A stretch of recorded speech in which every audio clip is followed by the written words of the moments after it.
반갑습니다. 할아버지 삼국유사 42화 자식이 원수 편입니다.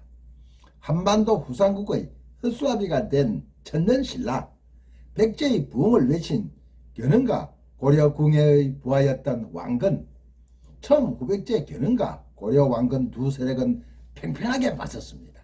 하지만 견훤의 부하 공작이 고려 왕건에게 투항하면서부터 점점 왕건 쪽으로 기울기 시작했습니다. 견훤에게는 치명적인 약점이 하나 있었습니다. 그러나 견훤은 자신은 알지 못하고 반성은커녕 보복으로 공작의 두 아들과 딸을 잡아다가 달군 쇠로 다리 심줄을 끊어버렸습니다. 이러한 견훤의 포악하고 잔인한 성품 때문에 점점 많은 신하들이 왕건에게 돌아서 버렸습니다. 그래서 민심은 하늘을 움직여 천심이라고도 우리는 합니다. 934년 견훤은 왕건이 운주에 주둔해 있다는 정보를 입수하고 가장 우수한 정예부대로 석극하였습니다만 운주에 닿기도 전에 고려 장군 유견필의 묘목으로 3,000명이 모두 전멸하고 맙니다. 그러자 많은 견훤 부하들이 앞다투어 고려 왕건에게 자진 투항하기 시작하였습니다.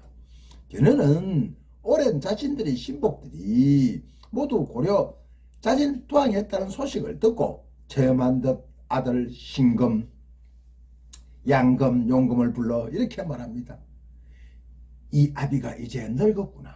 우리는 군사가 고려에 비해 몇 곱절이나 많은데 싸울 때마다 불리하구나. 하늘이 우리를 도우지 않나 보다. 하늘의 명이 그러하다면 너희들도 고려 왕건에게 기순하여 스스로 몸을 지켜라. 아들 신금, 양금, 용금은 강력하게 반대하며 끝까지 싸울 것을 주장했습니다. 견훤에게는 처첩이 많아서 아들이 10명이 있었습니다. 그중 넷째 앉아 아들 건강을 제일로 사랑했습니다. 건강은 용맹하고 지혜가 뛰어났습니다. 평소 견훤은 건강을 자신의 후계자로 물려줄 생각이었습니다.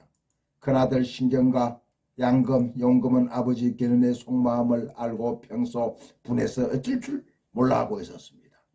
이찬 능하니 아들 신금과 모의하여 견훤을 금산사에 가두고 총애하던 넷째 아들 단금을 단칼에 살해해버렸습니다. 이른 새벽 견훤이 잠에서 깨어나니 대궐안이 소란스러워 함성이 들렸습니다. 견훤은 아들 신금에게 물었습니다. 이게 무슨 소리냐? 견훤의 큰아들 신금은 태연스럽게 이렇게 말했습니다. 신하들이 대왕께서 너무 늙어 판단이 어려워 맏아들인 제게 왕위를 대신하라는 원성이 옵니다.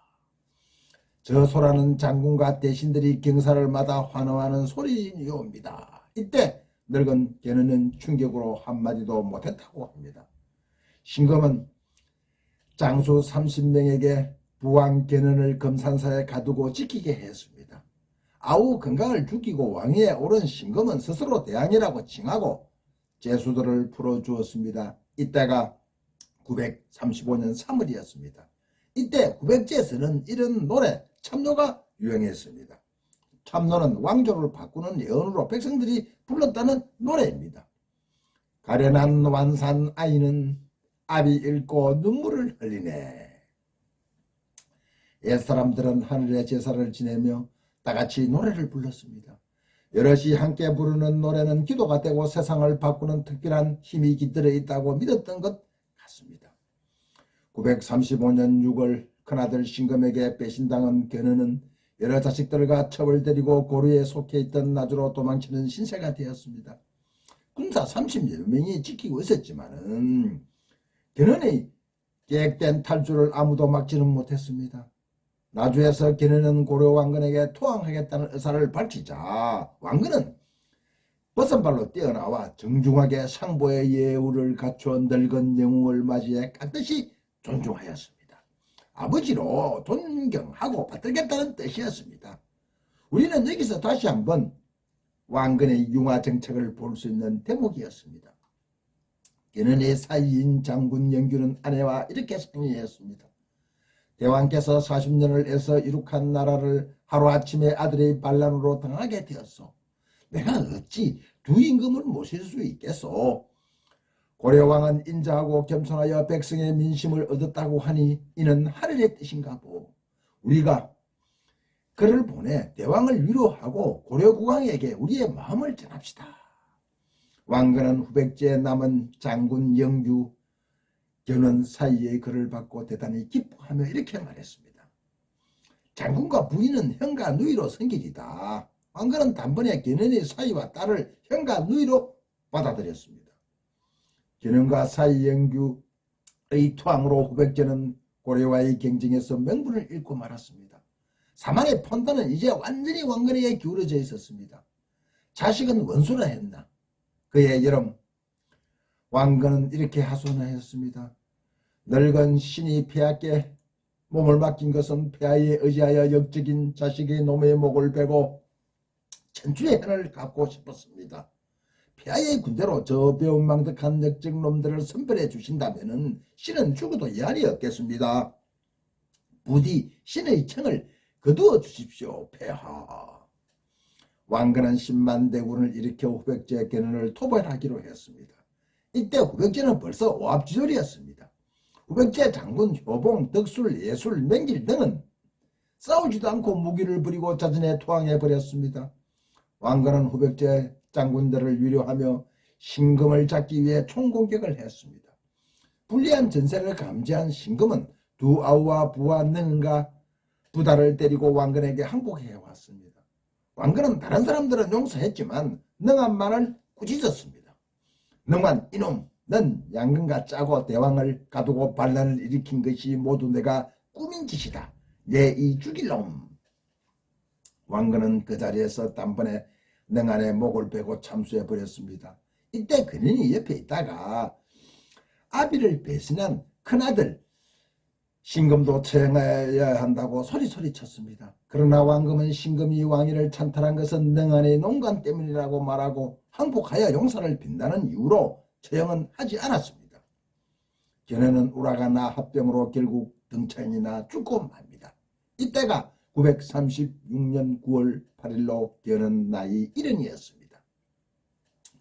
마침내 사만의 전쟁은 끝나고 말았습니다. 고려의 온 백성은 만세를 불렀습니다. 왕건은 후백제 근현의 사이 영규에게 이렇게 말했습니다. 전 임금이 나라를 잃고 수심에 잠겨 있어도 그 신하들 중 어느 한 사람도 위로하는 이가 없었소. 오직 그대만이 천리 밖에서 편지를 보내 위로하고 또 과인의 덕을 베풀었으니 그 의리를 잊을 수 없다오. 왕건은 영규에게 성상벼슬을 주며 많은 논밭을 하사했습니다. 935년 11월 신라 경순왕 만저 황복하며 대세는 굳어져 버렸습니다. 후백제 사람들은 나라가 망하는 낌새를 본능적으로 알아차렸던 것입니다.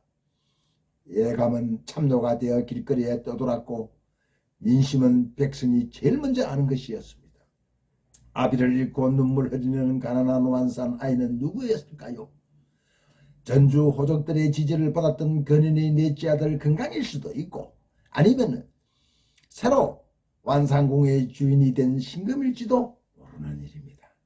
실제로 천리 장성을 쌓고 불로초를 구한 진시황도 아들 호 때문에 망했다고 합니다. 자식이 원수란 말이 실감나는 대목이 아닐 수 없습니다. 사람들은 시대를 되돌아보며 이렇게 말합니다. 천년 신라는 도가 땅에 떨어져 하늘도 더 이상 돕지 않았고 다시 어기롭게 일어난 궁예와 견훤. 궁예는 신라의 왕자였고 견훤은 신라의 관리였습니다. 하지만 두 사람은 포악하여 궁예는 자기 부하에게 버림을 받았고 견훤은 자기 자식에게 화를 입었습니다. 이 모두 스스로 자초한 일들이었습니다. 우리는 마지막에 승리한 고려 태조의 융화 정책을 다시 한번 상기하며 이 시대 위정자들이 반면 교사 삼아야 한다고 생각합니다. 감사합니다.